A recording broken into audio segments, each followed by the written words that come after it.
Dive boots. When I geared up for this dive, I was wearing two, but by the time I'd submerged myself in the water, I was only wearing one.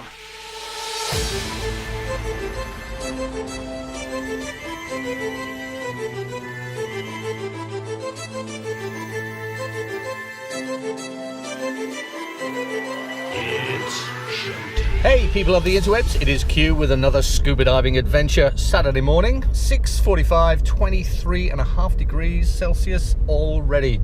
For the last couple of weekends I've been taking a look at Shelly Beach and it's just never panned out. Either the wind has been blowing the waves too big or there's just been no visibility. So today's mission is to dive Shelly Beach. I'm on my way down to the coast to pick up my dive buddy Gordon, and I guess we'll find out whether we'll complete our mission when we get there. After looking at the surface conditions and getting a rough idea of the visibility, we decided that the Shelly Beach dive site was a goer. It was another typically hot Australian summer day, and even with the short walk across the beach, I easily broke out into a sweat. Whilst I was walking, I was also looking at the incoming waves, and they didn't seem too big, but I did notice that every now and then a set of three would come in that were much bigger than the others. As I got to the water's edge in no more than ankle deep water, my timing was off, and the first wave of the set of three came in and hit me hard, and literally sucked the boot right off my foot. These particular boots don't sink, they just float just under the surface of the water. And just for a second or two, I spotted it and made a grab for it. Unfortunately, I missed, and that's when the second big wave came in, created a lot of white water, and it was lost from sight. Gordon and I spent about 5 minutes looking on the surface and underwater to see if we could spot it, but we gave up. Uh-oh. Even away from the water's edge, as we did the surface swim out, we were still getting pounded by these sets of three big waves that came in every now and then. I'm always the eternal optimist, and you can hear that in my next comments about the whole incident. Well, that was interesting.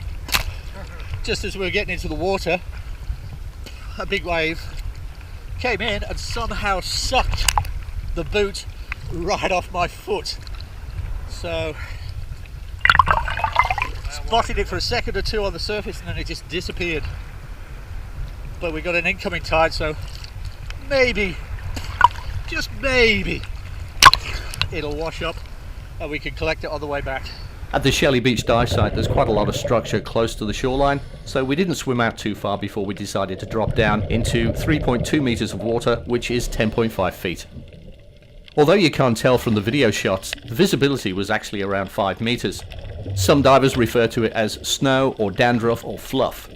To me, as a person who's trying to get some good video shots, it's just a pain in the backside.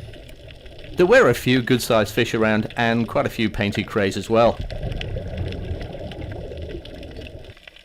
The further south we went, the worse the visibility got, so Gordon and I surfaced to discuss our options. It's not the best visibility in the world, is it? No, but whether that's worthwhile to head back. I fill this thing up before I drown. Yeah, because I know there's a lot of weed shit we were getting in, so whether that's just part of it. So like head that way? Yeah. Okay. Yeah, because it's crap here. So just basically zero.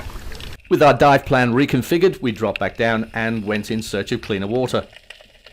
One of the many great things about diving Shelly Beach is the fact that the shoreline runs north to south, so navigation is very easy. The water did actually get a little bit cleaner as we headed further north, but there still wasn't a lot of marine life to see. And eventually, as all dives do, this one came to an end. We deliberately surfaced a little bit out from the shoreline, and this was to see if those sets of three big waves were still rolling in, so we could time our exit. And I think it was a good call because the sets of three big ones were still rolling in. As I got to about 6 meters from the beach and not wanting to lose any more equipment, I decided to remove my fin from the foot without the boot and secure it to my BCD. Which of course left me finning in madly with only one fin on, whilst keeping an eye on the waves to see if that next set of three big ones was heading my way. Thankfully I got lucky and made it to the shore without problems.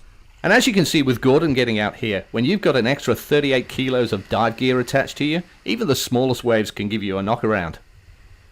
Woo! That's so much fun!